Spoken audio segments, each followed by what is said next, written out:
El pacto es una propuesta de poder, ¿no? De llegar al poder. El pacto histórico es una propuesta programática, es decir, es una propuesta de transformación del país. No simplemente es un acuerdo electoral, sino que detrás de esta juntanza hay una visión de país. Buenas tardes a todos, todas y todes. Muchas gracias por acompañarnos en este nuevo capítulo de Defensores, en este caso Defensoras del Cambio, ¿no? Tengo el gusto de estar aquí acompañada de una amiga, de una compañera de luchas, de alguien con quien veníamos construyendo el proyecto de campaña de Gustavo Bolívar a la presidencia, Dalila Hernández. Dalila, muchas gracias por estar hoy aquí conectada. Gracias a ti. Estoy muy contenta de estar aquí hablando contigo y pues de hablar hoy de los temas que le interesan a Bogotá. Bueno, Dalila, lo que a mí me gusta mucho es que aquí el público conozca a las personas que yo invito como yo las conozco, ¿no? Porque no todos quienes nos escuchan nos conocen. Entonces quisiera que empezáramos, si pudieras, por favor, contarnos un poco de tu trayectoria política y profesional. Bueno, mi vida política como tal comenzó cuando una estudiante mía me invitó a participar en política. Isabel Londoño, la fundadora de Colfuturo. Entonces nos invitó a varias mujeres, 10 mujeres más o menos en ese entonces, en plena pandemia, y nos dijo como, ¿qué mujeres quieren hacer política? Yo como soy pedagoga, entonces la educación tiene todo que ver con la política, la educación es un acto político en sí mismo. Siempre me había interesado el tema y dije, ok, levanté la mano, yo quiero ir a hablar de política y aprender cómo hacer política. Y formamos un grupo, una red de mujeres que se llama Politiconas. Ahí comenzó mi vida política, digamos, ya a pasar como de la reflexión pura de la pedagogía, ¿sí? A la acción política, y empecé a buscar ser candidata. En esa búsqueda, digamos que toqué la puerta en varios partidos, en varios movimientos. Finalmente uno me abrió la puerta, escuchó mis propuestas y fui candidata al Senado en el 2022 con el número 6. En ese momento está todo el auge del feminismo en Colombia y yo ya venía trabajando desde hacía como 8 o 10 años atrás con mujeres, con el empoderamiento de mujeres, pero en el gremio de la educación física, el deporte y la actividad física para la salud. Entonces, como digamos que ya tenía un terreno abonado en eso, porque soy la fundadora de una red de mujeres que se dedican al entrenamiento físico, a la actividad física, y en ese lugar lo que hacemos es empoderar a las mujeres y hacer que su participación en esas actividades que han sido históricamente para los hombres, el deporte, la educación física, la actividad física, aquí tengamos un espacio seguro para hacer y desarrollarnos profesionalmente. Bueno, ahorita seguimos hablando de tu carrera política porque me parece muy interesante y quiero que nos cuentes sobre tu campaña, tus propuestas, pero hablemos un poquito sobre esta parte pedagógica, ¿no? Esta parte y todo este grupo de mujeres. ¿Qué es lo que hacías en ese espacio? ¿Cómo es tu trabajo con la pedagogía? ¿Por qué Isabel era tu estudiante? Bueno. Porque yo conozco a Isabel. Isabel se la pasa todo el tiempo buscando, y lo digo en el buen sentido, buscando mujeres poderosas, mujeres profesionales y diciéndoles, métase a la política, que es que las mujeres tenemos que estar en la política. Sí, un poco fue eso lo que me dijo. Pues, digamos que me estás preguntando, ¿es cómo fue el tema pedagógico ahí? Sí, ¿cuál era tu trabajo pedagógico? Bueno, resulta que ahí me toca ir un poco atrás, si me permites como contar, Dale. para que entiendan el sentido, y es que hay una señora que se llama Judith Jaramillo, que es una señora que marcó la historia de la educación física en Colombia y marcó la educación física en dos, porque es que las mujeres no hemos tenido esos espacios, ¿sí? Entonces, ella como mujer fue la fundadora de un proyecto sui generis, un proyecto curricular particular donde pensaba la educación física desde la complejidad. Es decir, no tradicionalmente lo que piensa la gente, que los educadoras físicas sudan y que no tienen una formación intelectual. Este proyecto lo que hace es vincular la filosofía, la psicología, la pedagogía, la fisiología en sí mismo y forma profesionales que pueden enfrentar el mundo desde una posición política. Entonces, con toda esa formación yo salí al mundo laboral, ¿sí? Y me encuentro con el fitness, con, digamos, todas estas prácticas y la misma publicidad que lo que hace es enfermar a las mujeres porque les dice que tienen que hacer una cosa y con unos estereotipos sociales que, pues, que tú misma sabes, ¿no? Sí. ¿Sí? Entonces, yo creo que muchas de las mujeres que nos están viendo han sido también, no sé si la palabra es víctima, pero han sufrido lo que son los estereotipos frente a nuestros cuerpos, frente a las expectativas que hay sobre nuestra nutrición, sobre cómo debemos hacer ejercicio, cómo nos debemos ver de acuerdo. Exacto, si quieres hablamos un poco de eso, porque eso fue precisamente lo que yo vi en pleno 2011 que me gradué de la universidad, y yo sentía que iba en contravía, pero finalmente abrí camino en eso, y lo que yo hice fue sacar la pedagogía y llevarla a las casas, sacar la educación física, en donde la educación física transforma la concepción del cuerpo, es decir, tu mente no va por un lado y tu cuerpo por el otro, sino que eres cuerpo, y cuando eres cuerpo, pues entonces el ejercicio no pasa solamente por lo estético. Y cuando eres cuerpo, pues entonces entiendes y tienes que criticar todo un sistema que te está imponiendo unos roles y una violencia estética. Entonces yo lo que quise no fue reproducir esos estereotipos, sino ir a combatirlos. Entonces me volví famosa realmente entre un gremio, y así llegué a Isabel Londoño, hacerle valoración, darle una sesión en donde yo trato de no imponer, digamos, los mismos tests que siempre hacen los profesionales, que son impuestos finalmente desde Europa y eso, sino personalizar el trabajo, casi como un coaching. Entonces empecé ese trabajo de manera ingenua, pensando que iba a ayudar a las personas hacia afuera, pero cuando me di cuenta, en mi gremio, las educadoras físicas y entrenadoras personales, pues estaban viviendo toda una violencia y presión estética, porque para ser entrenadora personal tendrías que medir 90, 60, 90 y ser modelo. Me imagino, te contratan por cómo te ves, es como Exacto. Usted vende como se ve usted. Así es, así es. Y adicional de eso, está todo el auge de Instagram, de modelos, con todo el respeto, sí, que venden entrenamiento personalizado, que venden sesiones de entrenamiento como entrena como yo, y lo que venden es el cuerpo que ellas muestran, pero es que yo no te puedo vender mi cuerpo, ¿sí? Yo no puedo decirte que vas a estar como yo. Tenemos que buscar cuál es tu camino, y sobre todo tenemos que buscar una forma de no enfermarte más de lo que le ha hecho en las redes sociales y, digamos, la industria de la belleza y de la estética. Entonces, es una transición a cambiar la concepción de cuerpo, la concepción de lo que es el ejercicio físico y el entrenamiento. No, a mí me parece muy bonita esta conversación que estamos teniendo, Dalila, porque justo, bueno, yo te presenté el otro día que estábamos juntas al profe Arturo Grueso, que estuvo también ayer en el programa de televisión, que estuvo aquí con nosotros, y él también nos hablaba de la pedagogía, o sea, de la pedagogía como un camino, ¿no? Un camino, él hablaba de nutrición intelectual, espiritual, bueno, también hablamos de nutrición física, de lo que comen los niños y las niñas, que me imagino que también tiene mucho que ver con lo que tú estudiaste, ¿no? Y además hablábamos justamente de estas estructuras de dominación y de poder. Claro, con él hablamos sobre todo del racismo, pero acá es muy interesante cómo tú nos estás llevando una conversación muy similar, y es, miren, hay unas estructuras de dominación sobre los cuerpos de las mujeres, ¿no? Que además llevan a que esos cuerpos sean comercializados. Y hay una forma de romper eso desde una visión crítica pedagógica de la educación física. Eso me encanta saber que eso es en lo que tú estabas. Y yo creo que sí sería muy interesante conocer cómo le planteabas tú a las personas que trabajaban contigo ese proceso.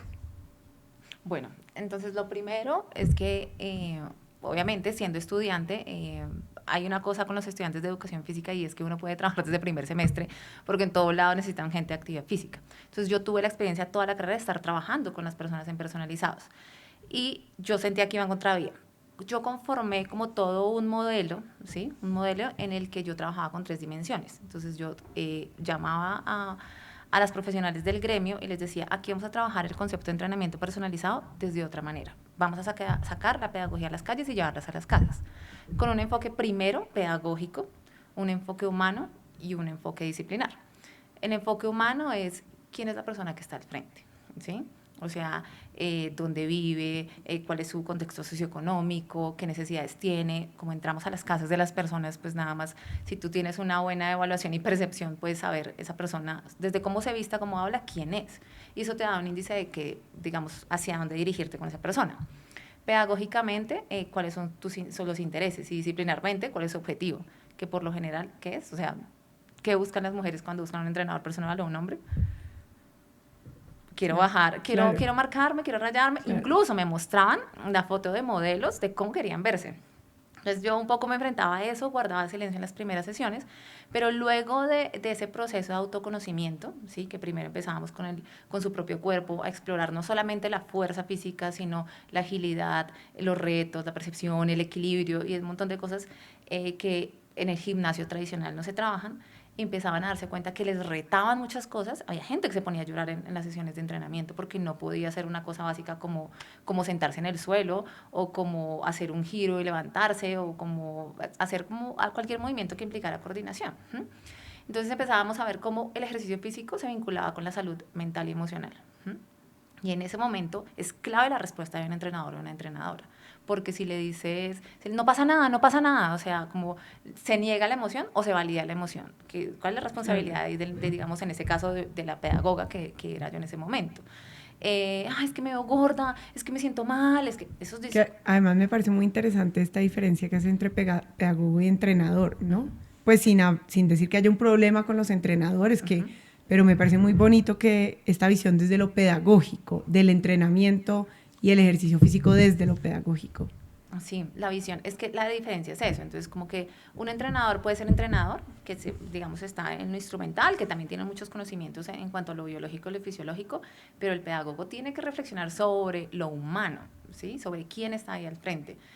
Entonces, pues de ninguna manera yo podría decirle a una persona, o sea, jamás me atrevería, y mis estudiantes lo pueden decir, que cuando se estaban quejando de su propio cuerpo, yo no reforzaba esas ideas sobre su propio cuerpo, sino que lo que hacía era, digamos, llevarlos y hacer transitar un camino hacia la sanación emocional con el ejercicio físico y con el cuerpo en movimiento, ¿sí? Buscando seguridad y no reforzar esas inseguridades en ellos. Tampoco aprovechar el momento, que es lo que pasa con la estética, y no sé si esto sea un poco disruptivo decirlo, pero pues aprovechan para vender pastillas adelgazantes que no sirven para nada, digamos, fajas y un montón de cosas que lo que hacen es torturar el cuerpo, disciplinarlo, porque no es capaz de controlarse. Lo que se genera es lo contrario. Y ahí viene todo el tema de la nutrición también, que después inició nuestros procesos de estudio de maestría en nutrición y salud, y ahí me di cuenta que estaba peor la cosa por ese lado. Pues sí, tú misma lo estabas mencionando, ¿no? No, y aquí entonces un poquito porque me gusta cómo estamos generando estas cadenas de diálogo con programas anteriores, pues encontramos este sistema capitalista patriarcal, en este caso que estamos hablando, que no solamente genera pues una dominación sobre nuestros cuerpos y mecanismos de dominación, como tú dices, las fajas, las pastillas, las dietas, sino también mercantiliza todo. Al final todo lo que importa es la generación de riqueza, ¿sí? Y no, como tú dices, la transformación personal, espiritual, intelectual incluso, ¿no? De quienes ingresan a este camino que tú propones de entender el ejercicio físico desde la pedagogía. Yo quisiera, Dalila, porque aquí otra de las cosas que hemos hablado en el programa es cómo se pasa esto del individuo a lo comunitario, ¿no? Obviamente el trabajo, uno siempre ha hablado del trabajo individual, el trabajo personal, de deconstrucción. Es que acaba de llegar un amigo a vernos tan bonito. Este trabajo de deconstrucción es muy importante, el personal, yo creo que todos tenemos que hacer un ejercicio personal, pero ¿cómo se veía desde esta visión pedagógica lo comunitario, lo colectivo? Bueno, digamos, en mi experiencia personal, lo que te digo, o sea, yo empecé a vincular mujeres que incluso siendo profesionales de este campo se sentían inseguras de sí mismas para ser entrenadoras, porque sentían como, no, yo no cumplo con los canales de modelos que venden en Instagram y que son entrenadoras. Entonces empecé como a ayudar a las dos poblaciones, tanto a las que iban a ser entrenadoras en DH como a los estudiantes que llegaban. Pero pasó algo en 2018 que ahí yo ya me sentía, digamos, feminista, pero pasó algo que marcó mi vida, fue lo que me hizo decir, como, ya me meto en la política, no aguanto más.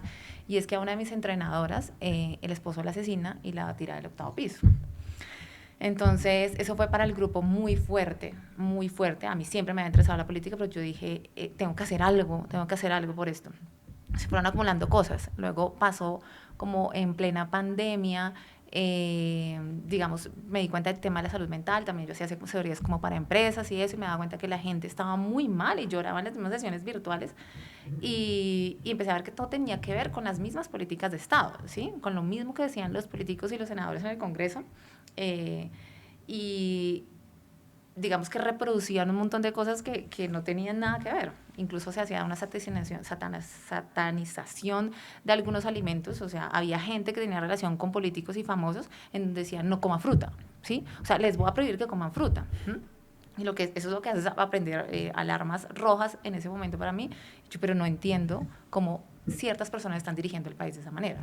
Luego viene la discusión sobre los sellos nutricionales, ¿sí? Y todo ese impacto digamos, en la salud de los niños y las niñas y cómo eso genera unas brechas, un niño alimentado y no alimentado. Y luego escucho al presidente Petro hablar y que tiene claro esto, digamos, en ese momento no era presidente, pero tiene claro como la diferencia en la nutrición entre un niño que se alimenta y no se alimenta bien.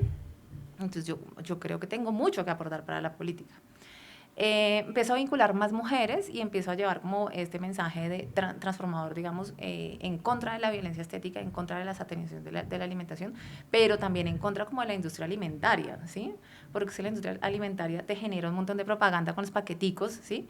Que engaña principalmente a la niñez, por ejemplo, ¿sí? Mira que justo el profe Arturo, yo lo estoy mencionando mucho porque ahí en verdad hemos discutido muchos de estos temas con él, de pronto en un próximo conversatorio más adelante nos sentamos los tres a hablar.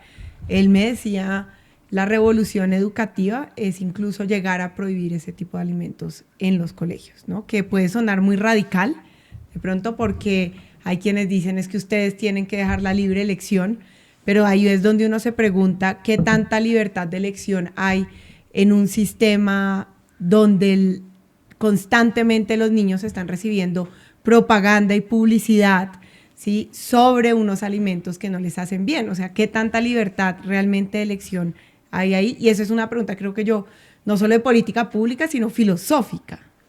Pues es que, mejor dicho, tú no les podía decir mejor, o sea, el mito de la libre elección al final, o sea, el mito de la libre elección para las mujeres, el mito de la libre elección para la niñez en cuanto a los alimentos, porque es que todo está planeado estratégicamente. O sea, si las mamás y los padres van a hacer mercado a cualquier supermercado, los dulces están en la caja donde ellos van a pagar a esta altura, a la altura de que los niños y las niñas las tienen a esta altura. Y entonces, ¿qué pasa? Si siguientes 10 segundos, mamá, quiero eso, ¿no? Se forma el problema, la persona por pasar rápido la caja, que hay una fila, no sé qué, bueno, está bien, llévalo, ¿sí? Los que lo pueden comprar. Entonces, finalmente sí es una trampa todo el tiempo, los colorcitos están diseñados, o sea, el marketing está diseñado para los niños y resulta que es que el cerebro de los niños no está diseñado para defenderse de eso. O sea, para ellos viene el mundo y la única forma es protegerlos, es decir, es el Estado, la sociedad, la ciudadanía, la regulación de la industria de la televisión la que tiene que proteger a los niños, porque es que ellos no pueden decidir, ellos están para que los orientemos y los protejamos. Hablemos un poquito más de este tema de la niñez, porque es otro de los temas que tú has abanderado tanto en tu vida profesional como política, ¿no? Tú has sido una defensora de la niñez, tú siempre me has insistido en este proceso conjunto que estamos haciendo de la campaña a la Cámara de Representantes de, bueno, cuáles van a ser las propuestas para la niñez, cómo vamos a trabajar con la niñez. Entonces, pues yo aprovecho este espacio para que nos hables un poco de eso. ¿Cómo ves la política pública para la niñez? ¿En qué hemos avanzado? ¿En qué no hemos avanzado? ¿Hacia dónde nos podemos dirigir? Bueno, yo creo que la niñez debe ser un tema primero que se salga de las ideologías, ¿sí? Es decir, debe ser algo en común para la izquierda, el derecho, arriba y abajo, o sea, debe ser como lo que nos una. Es una bandera que usualmente lo han llevado los partidos conservadores y tradicionales, pero que yo no sé hasta qué punto realmente sí está beneficiando a la niñez, porque no se está entendiendo a la niñez como un sujeto político, ¿sí? Sino que se está entendiendo a la niñez como un sujeto pasivo dentro de la sociedad, en donde yo decido por él o no, ¿sí? Digamos, pensar en la niñez debería ser reconocerlos como sujetos activos, en donde ellos sean protagonistas de su propia historia y de la misma ciudad. Eso que implicaría, digamos, en términos comunitarios, espacios físicos para la niñez donde ellos puedan realmente estar seguros, libres, la reconstrucción de los parques que solamente están, digamos, arreglados en algunas zonas y en otras zonas, pues son precarios. Y eso se segrega a ciertos niños y a otros niños les da la posibilidad de estar y desarrollarse plenamente. La protección en la misma publicidad sobre esos alimentos que no son beneficiarios sí, o sea, que no les traen beneficios para su desarrollo, sin satanizarlos, ¿sí? Porque es que están presentes, la única forma es regular afuera, porque es que ellos los ven. Y cuando tú ves algo, ¿sí? Y si a ti te lo prohíben y tú lo deseas con toda esa fuerza porque tiene colorcitos y estrellitas, ¿sí? Tú lo que haces es generar una represión y con la represión siempre después viene como la recaída. Entonces vemos niños y niñas con con obesidad o con bajo peso. Y a veces es porque los padres y las madres con muy poco apoyo en casa, lo que hacen es prohibir alimentos o obligar a comerlos, que ninguna de las dos formas funciona. O padres y madres que no tienen tiempo ni siquiera para poder darle espacio a su hijo de que coma tranquilo y seleccionar alimentos y combinar eso. todo eso se vincula con una política en una reforma laboral, digamos, que por ejemplo amplíe, digamos, disminuya las horarios laborales para padres y mujeres que puedan dedicarse al cuidado de sus hijos, y que se extienda, digamos, la licencia de paternidad, por ejemplo. Básicamente, eso impactaría a la sociedad misma, a las personas que tienen niños y niñas. Entonces, lo que estamos viendo es, hablamos mucho de la política de la niñez en términos de pedagogía en los colegios, que eso lo hablamos, pues ya lo estamos hablando acá, lo hablamos en el programa pasado, pero tú aquí tocas un nuevo tema que no hemos abordado en este programa, que es todo el tema del cuidado, ¿no? Y la revolución del cuidado, de pensarnos ciudades cuidadoras, sociedades cuidadoras, pues eso es algo que, si bien las feministas lo vienen diciendo hace décadas, en términos de la política pública es algo muy reciente.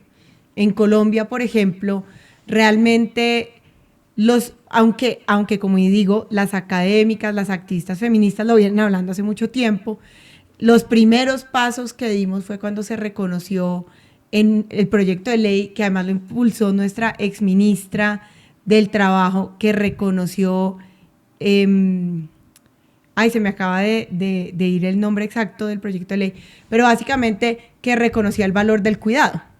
Es decir, que decía, el cuidado y el trabajo de cuidado debe ser medido y debe reconocerse como una contribución que las mujeres y las personas hacen a el proyecto no sé qué me está pasando hoy, al Producto Interno Bruto. Creo que es el cansancio de la campaña. El cansancio de la campaña, y aparte que son muchos temas. Sí. Estos temas realmente son nuevos y toca conectar como muchas cosas, pero pues... No, yo creo sí, pero este tema a mí me apasiona, el del cómo medimos el cuidado en el Producto Interno Bruto, cómo garantizamos que se empiece a medir el tiempo que las mujeres y los hombres dedican al cuidado. Nosotros tenemos en Colombia, yo creo que esto es un avance mundial, que es que tenemos una encuesta del uso del tiempo, que nos permite hoy en día saber cuánto invierten en lo urbano, en lo rural, las mujeres, los hombres, diferenciado por edad, en el tiempo de cuidado remunerado y no remunerado, ¿no? Entonces ha sido a partir de estos primeros pilares de conocimiento abanderados por Gloria Inés Ramírez, quien fue nuestra exministra del Trabajo en este gobierno, que hemos logrado las nuevas generaciones llevar a la política, pues acompañadas por nuestras maestras feministas, debo decirlo, llevar a la política pública la discusión del cuidado. Y por eso se crea en Bogotá las manzanas del cuidado, ¿no? Lo que es el sistema distrital de cuidado. Y en nuestro gobierno, en el programa de gobierno, cuando estábamos construyendo programáticamente el programa de gobierno del Gobierno del Cambio, se incluyó la creación del Sistema Nacional de Cuidado. Y eso es una apuesta con la que este gobierno está cumpliendo. Acuérdate que nosotros, pues como somos defensores del cambio, también una de las cosas que hacemos es mostrarle a la ciudadanía, tratar de romper esa matriz mediática que dice que las cosas en Colombia pues no están saliendo bien por culpa de este gobierno, lo que no es cierto. Este Sistema Nacional de Cuidado es un hito en la política del cuidado del mundo. No solamente porque, por un lado, como ya expliqué, separa en los hombres de estas mujeres gigantes, ¿no? Que ya nos habían dado unos avances en términos legislativos, en términos estadísticos frente al cuidado, la medición del cuidado, como ya expliqué, sino porque además va más allá que el sistema de cuidado que ha sido referente del mundo, que es el sistema uruguayo. En el sistema uruguayo, el cuidado es un pilar de la seguridad social, ¿sí? Entonces tú tienes los diferentes pilares: salud, pensión y cuidado. Nuestro sistema es mucho más comprensivo. Entiende el cuidado, claro, como un pilar de la seguridad social, porque entiende que existen riesgos asociados al cuidado. Entonces, por ejemplo, los niños, los adultos mayores, pues tienen ciertos riesgos que requieren que el Estado responda con servicios de cuidado, ¿no? Las personas con discapacidad. Pero lo que nosotros estamos diciendo es no, o sea, el enfoque no es un enfoque de riesgo como han tenido otros sistemas, como tienen los sistemas de seguridad social, sino que el enfoque nuestro es de derechos. El cuidado es un derecho, por eso la vicepresidenta Francia Márquez estuvo en Costa Rica defendiendo ante la Corte Interamericana que el cuidado es un derecho, ¿sí? Eso creo que es un avance muy importante, y por ende nuestro sistema de cuidado lo que busca es reconocer redistribuir, remunerar el trabajo de cuidado, tanto remunerar, reconocer, redistribuir el trabajo de cuidado no remunerado y remunerar el trabajo de cuidado remunerado, ¿no? Que se remunere de manera digna.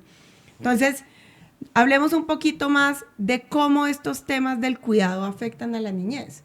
¿Cómo podemos hacer porque aquí yo estoy hablando de un sistema general, una política pública, tenemos un COMPES que pues ya establece unos lineamientos muy importantes, ese es otro hito de este gobierno, debo decirlo, muy importante, el COMPES de cuidado que también se emitió recientemente, pero ¿cómo podemos eso llevarlo al día a día, ¿no? A la política del día a día, por ejemplo, aquí en Bogotá? Bueno, o sea, son muchos temas y Claro. son complejos. O sea, yo soy licenciada en educación física, pero me hago llamar pedagoga interdisciplinar porque digamos que los problemas, los fenómenos se deben ver desde diferentes causas y desde diferentes dimensiones. El tema de la niñez es que cuando las personas piensan en niñez, se dice vamos a ir a hacerle un tallercito a la niñez o le vamos a llevar unos payasitos a la niñez, una recreación a la niñez. Que sí, una de las cosas es que la niñez tiene que jugar de manera libre, ¿sí? Porque eso es así es la forma como aprenden y ellos se enfrentan al mundo, ¿sí? Pero es que esa niñez tiene una familia. Entonces, si esa familia no cuenta con las condiciones básicas de techo, vivienda, tiempo y descanso, no van a estar en las condiciones para educar y proteger a un niño. Entonces, una mamá que trabaja 8 horas en Bogotá, ¿sí? Pero que tiene que desplazarse 3 saliendo de Bosa para trabajar en la 170 y otras 3 para salir de la 170 y trabajar y llegar a su casa en Bosa, seguramente no le queda tiempo para poder mirar a sus ojos, a los ojos a su hijo de 5 años, 3 años o 4 años y decirle algo o cantarle una canción que le va a hacer, digamos, una caricia emocional, ¿sí? Y que no es suficiente. En realidad, las madres tendrían que estar con los niños por lo menos 6 meses, que es el periodo de lactancia que se recomienda, y no están ni siquiera los 6 meses, ¿sí? En otros países es por lo menos 1 año. Entonces, yo creo que, digamos, ese sistema de cuidado debe tener como centro a la niñez. ¿Por qué? Ay, no, pero está la población con discapacidad, está la población de adultos mayores, ¿sí? Debe tener como centro a la niñez, porque cuando tú le dedicas tiempo a la niñez, ya hay estudios que reconocen que cuando un país invierte en la niñez, se devuelve como el 3 o el 4% del Producto Interno Bruto, o sea, impacta económicamente. No es solo un derecho, sino que al final es una inversión. Pero cuando tú inviertes en la niñez, y entonces lo haces de manera respetuosa, que ya hay muchas líneas que están hablando sobre crianza amorosa o crianza respetuosa, que no solamente corresponde a los padres, sino que correspondería a los restaurantes que reciben niños, a los parques donde están los niños, a las instituciones, a los hospitales, donde los niños deben abarcar la ciudad.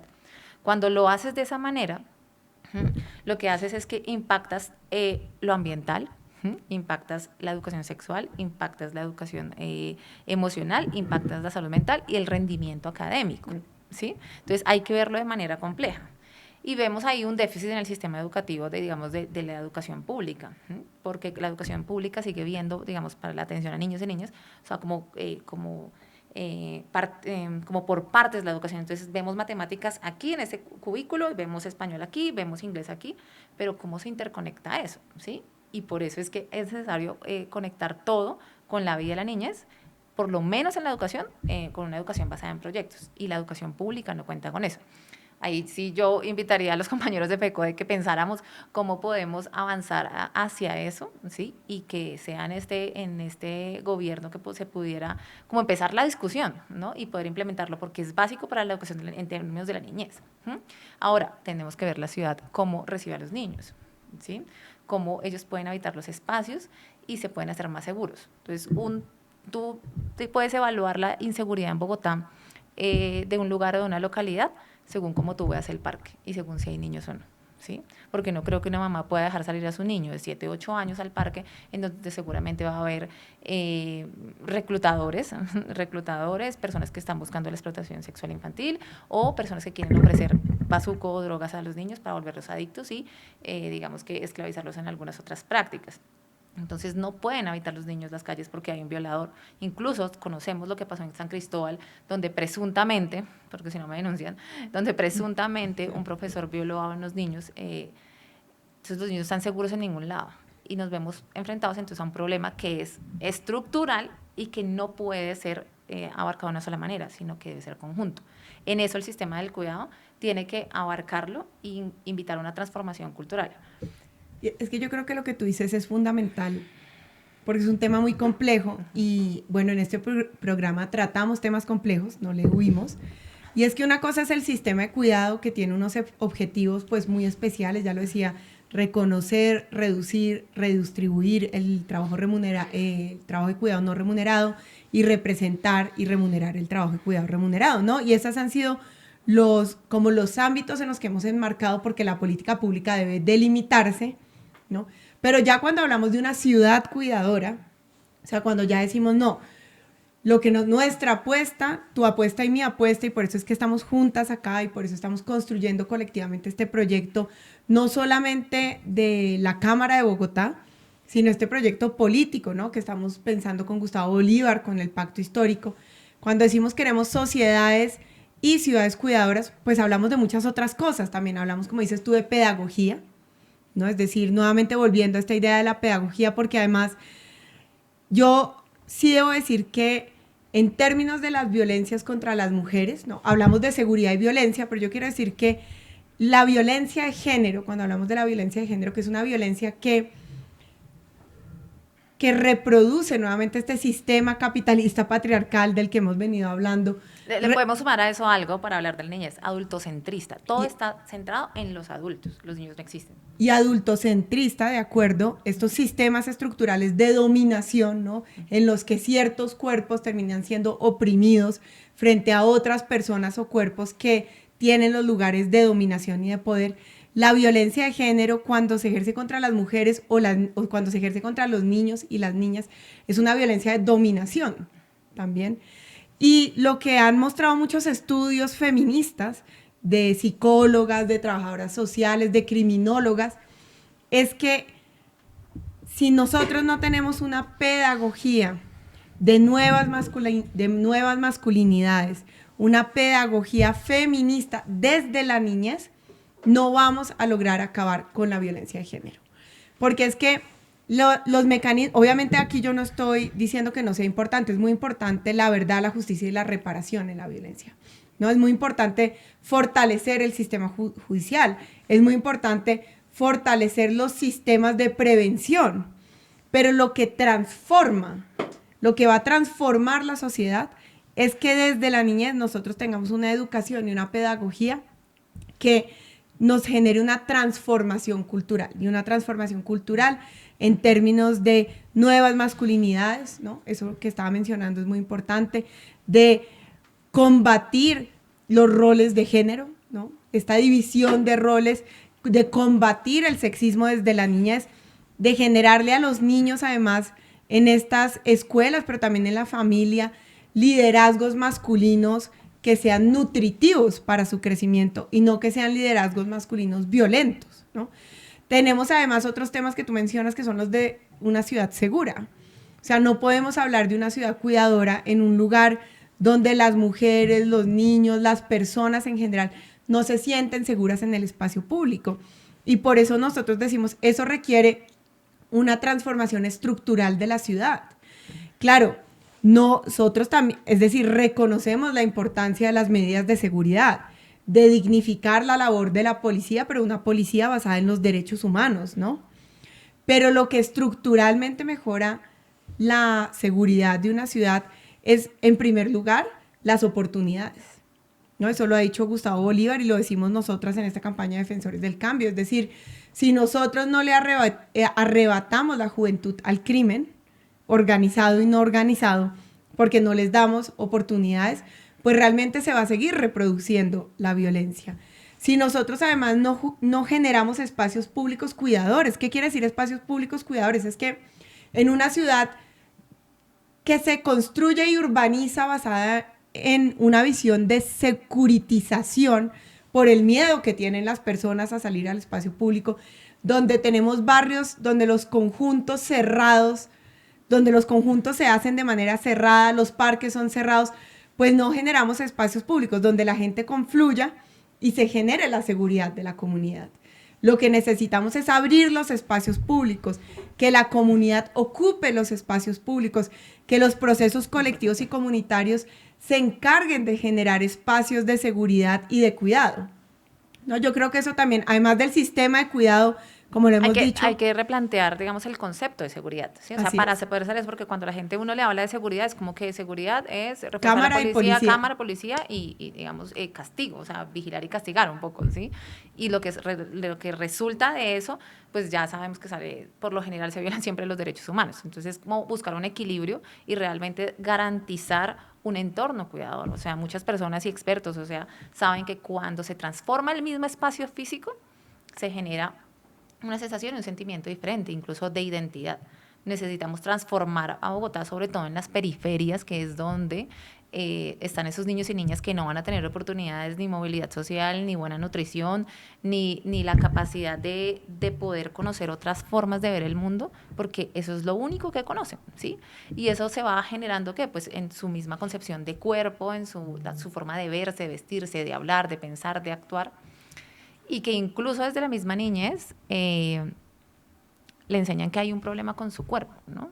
Yo creo que ese también es otro punto que se abarca en la niñez. Entonces, el tema de la educación ambiental se puede hacer de la niñez también, pero el tema de enseñarles que no hay un problema con su cuerpo, que no, o sea, que nadie nace en el cuerpo equivocado, porque cuando decimos que alguien nace en el cuerpo equivocado, se le enseña eso desde la niñez, se enseña a odiar su cuerpo y a querer transformarlo. Es un poco, digamos, también un poco complicado este tema que estoy tocando, pero creo que es necesario para el tema de la niñez, ¿sí? Porque cuando un niño o una niña no se siente seguro de su propio cuerpo y se ha instaurado un montón de violencias y de estigmas sobre él, empieza a violentarse a sí mismo, empiezan los problemas de salud mental y pues el problema de todas familias que se caracteriza según el estrato socioeconómico donde vivan. Y yo quisiera, porque hay muchos temas en los que tú has trabajado en el activismo, desde el estudio, y no quisiera que dejáramos de hablar de esos otros temas. Y justo esta discusión que ha atravesado nuestra charla hoy, que es la de los cuerpos, ¿no? Es decir, todos nosotros somos cuerpos y somos cuerpos a los que les atraviesan identidades, a los que nos atraviesan opresiones. Son cuerpos que además han sido creados y formados a partir de esas estructuras de dominación que tienen expectativas sobre cómo nos vemos, ¿no? Hay cuerpos que son vistos como más valiosos que otros, ¿sí? Eso ya lo hablamos frente a las mujeres. Ayer lo hablábamos con el profe Grueso frente a las personas negras, cómo son discriminadas por su color de piel, ¿no? Cómo se crea una idea de un cuerpo que vale menos por su color de piel. Y eso también pasa en términos de las capacidades y la discapacidad, ¿no? Es decir, nosotros vivimos en unas ciudades, ahí podemos agregar otra estructura, que son las estructuras capacitistas, en las cuales la sociedad es construida para que funcione únicamente para personas que tienen una corporalidad normativa, ¿no? Es decir, para personas que cumplen con ciertos estándares con respecto a su cuerpo y también sus capacidades cognitivas, ¿no? Y cualquier persona que se salga de ese marco normativo, cognitivo, o sea, de la mente, de la conciencia y corporal, pues es alguien que no, entre comillas, no encaja en la sociedad, ¿no? Y no encaja porque la sociedad se construyó y la ciudad se construyó para no ser una ciudad incluyente para esas personas, ¿no?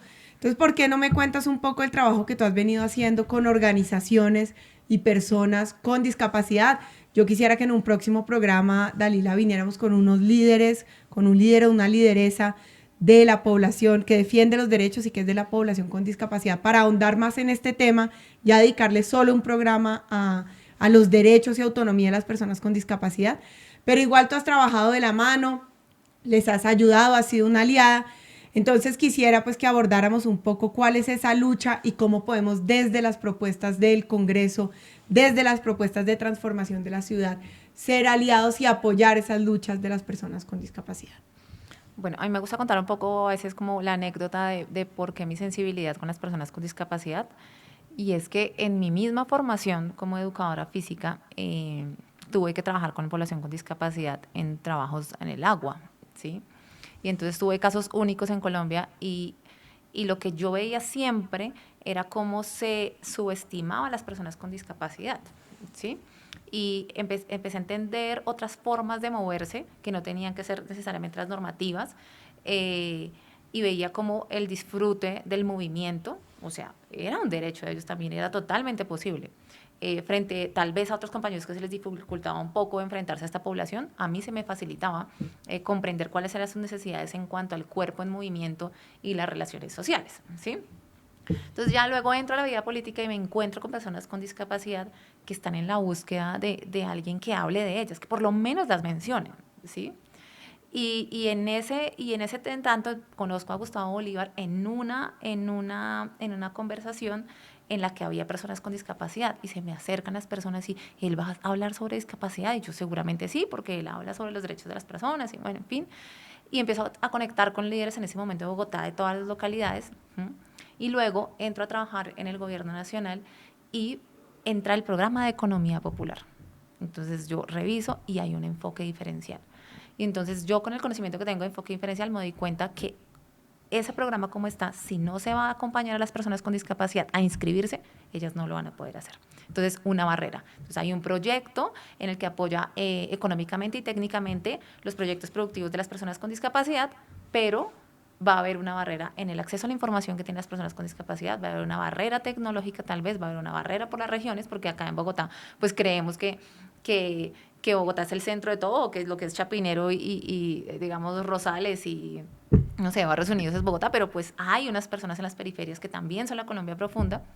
Y entonces digo, yo voy a ir a buscar a esas personas y las voy a ayudar a inscribir en el programa de economía popular, ¿sí? Y ahí me doy cuenta que es como reciben ese proyecto de este gobierno como gracias, o sea, por primera vez en la historia de Colombia se hace eso, que se tiene un proyecto de economía popular, es decir, que ya no es un subsidio, sí, productivo, sí, sino que es algo para superar el asistencialismo, ¿sí? Y eso es totalmente revolucionario. O sea, primero es un proyecto productivo con enfoque diferencial en discapacidad. También había enfoque diferencial, digamos, a víctimas, pero enfoque diferencial en discapacidad. Y que adicional estaba destinado a superar el asistencialismo. Y que adicional había una persona que estaba buscando en las regiones y estaba dando a conocer el proyecto, que era yo en ese momento. Pero eso que mencionas, que yo creo que fue muy importante el rol que tú jugaste en prosperidad social, es también un problema en muchas entidades, porque en otras entidades no hay una Dalila que está concientizada en estos problemas, que conoce estas luchas, que dice, venga, aquí alguien tiene que ponerse yo ni siquiera es la camiseta, porque es a cumplir con una obligación constitucional de garantizar un enfoque diferencial para las personas con discapacidad, porque si no, no van a poder acceder a este programa, ¿no? Y lo que vemos en muchas entidades, por el contrario, es que los funcionarios o los contratistas pues no quieren asumir ese rol que puede significar a veces un trabajo extra, ¿no? Pues yo sé que tú recorriste el país, que te sentaste con organizaciones, con líderes, con lideresas, con discapacidad, a ver cómo se mejoraba el trámite para que también pudieran participar, ¿no? Entonces, quiero agregar algo, y es que en ese tanto, como era tan complicado el tema, yo conocí a muchos líderes y lideresas de 24 departamentos, y yo me apoyé en esas lideresas que tenían discapacidad y que sabían qué necesitaban sus compañeros, porque hay una cosa del tema acá de la discapacidad, es que ellos dicen, nada de nosotros sin nosotros, y yo no soy una persona con discapacidad. Entonces, digamos que yo tuve la sensibilidad para llegar a esos y entender pedagógicamente qué era lo que tocaba hacer, y yo tenía que apoyarme en los mismos líderes y lideresas con discapacidad para que eso se llevara a cabo. O sea, sin esas personas en cada región, yo no hubiera podido acompañar la inscripción. Y el compromiso del gobierno tiene que ser que esas personas estén en la administración pública y pues lideren no solo esto, sino muchos otros procesos, ¿no? Yo creo que eso es fundamental, pero la administración pública tiene que hacer una transformación interna para lograr, para dar los apoyos y cumplir con las necesidades que tienen muchas personas con discapacidad. Yo espero traer aquí a alguno de esos líderes o lideresas que estuvieron con nosotros en el gobierno nacional en la creación del Ministerio de Igualdad, personas con discapacidad brillantes, luchadoras, amorosas, que acompañaron a este gobierno y que acompañaron la creación del Ministerio de Igualdad y que incluso con un gobierno que tenía la disposición política para contratarlas y ponerlas en cargos directivos, la cantidad de obstáculos que tuvieron en la función pública para, por ejemplo, que les contrataran la asistencia que requerían, para poder tener el transporte que requerían. O sea, como que la administración pública no entiende y no ha entendido lo que es un enfoque diferencial para poder tener una función pública en igualdad de condiciones para las diversidades, ¿no? Entonces, claro, lo que tú dices, ninguna decisión, como dicen en las personas con discapacidad, pero también muchas otras poblaciones, ninguna decisión sobre nosotros sin nosotros, y eso implica también una transformación de la función pública. Sí. Yo creo que ya nos quedan 5 minutos, si no estoy mal, yo quisiera, Dalila, no cerrar este programa sin que tú brevemente nos cuentes cómo te fue al Senado, cómo fue esa experiencia en la política. Bueno, digamos que, como diría la ministra del Deporte, Astrid Viviana, cuando fue ministra, yo perdí la inocencia en esa candidatura al Senado. Perdí la inocencia en la medida en que yo entré con muchas ganas, como de decir, se puede llegar a la política sin pasar topes, o sea, con poco dinero, con el apoyo de la gente, pero en realidad Colombia necesita avanzar, digamos, en la educación política, ¿sí? Hice mi campaña con las mujeres que me acompañaban y con mi asistente de ese momento, con el conocimiento que tenía. Sin embargo, pues tuve muchas brechas. Yo no tuve financiación, no tuve acceso a medios de comunicación. Sin embargo, hubo varias mujeres que me conocieron en el territorio nacional y votaron por mí, por mis posiciones frente a los cuerpos de las mujeres, frente a los cuerpos de la niñez, frente a la nutrición y un montón de cosas que en ese momento era un discurso revolucionario, que ya lo estamos trabajando de otra manera, pero en ese momento era innovador. Para hacer mi primer lanzamiento en la política, a mí me fue excelente, me fue muy bien, fui muy bien recibida hasta en misma Antioquia, en Magdalena, en Bogotá, ¿sí? En algunos lugares como Magangué, Boyacá, Cartagena, votaron por mí. Eso para mí fue, digamos, novedoso, porque sentía que yo solamente abarcaba Bogotá, pero no, llegué a varias regiones. El Caribe me adoptó después. Y para mí fue una experiencia transformadora en lo cultural, ¿sí? Y darme cuenta que mi voz y toda la formación académica y pedagógica, que al final la pedagogía es una reflexión del mundo, estaba haciendo mella y que estaba llegando a las personas y que las personas se veían reflejadas en lo que yo estaba transmitiendo. Y desde ahí pues decidí entrar a la política y no creo que me salga. Bueno, Dalila, muchísimas gracias por habernos acompañado hoy. Para finalizar este programa, como en todos los programas, le estoy recordando a nuestra audiencia que este 26 de octubre tenemos la consulta interna del Pacto Histórico, de la cual nosotros hacemos parte como proyecto político colectivo, que estamos acompañando a la Presidencia de la República, a Iván Cepeda Castro, que estamos acompañando al Senado de la República, a Tamara Argote, con el número 67, y bueno, que yo me siento con pues un gran honor que Dalila y otras personas me acompañen a mí en esta candidatura a la Cámara de Representantes de Bogotá por el número 22. No sé si quisieras decir algo para finalizar. Bueno, pues con toda esta experiencia que he tenido en la vida política, comunitaria y digamos de los temas periféricos, encontrar a María Angélica fue una linda sorpresa en la política. Y yo espero que Bogotá pueda enfocarse realmente en liderazgos auténticos, transparentes, autónomos, que quieren transformar la política, junto a personas como Gustavo Bolívar y María Angélica y Tamara Argote, que piensan de otra manera los territorios, piensan desde el territorio de la política y no desde arriba. Entonces los invito a votar este 26 por el número 22 a la Cámara de Representantes María Angélica, con el número 67 a Tamara Argote y a la Presidencia de la República a Iván Cepeda. Bueno, muchas gracias y que tengan un muy buen fin de semana. Gracias, Bogotá. El pacto es una propuesta de poder, ¿no? De llegar al poder. El pacto histórico es una propuesta programática, es decir, es una propuesta de transformación del país. No simplemente es un acuerdo electoral, sino que detrás de esta juntanza hay una visión de país.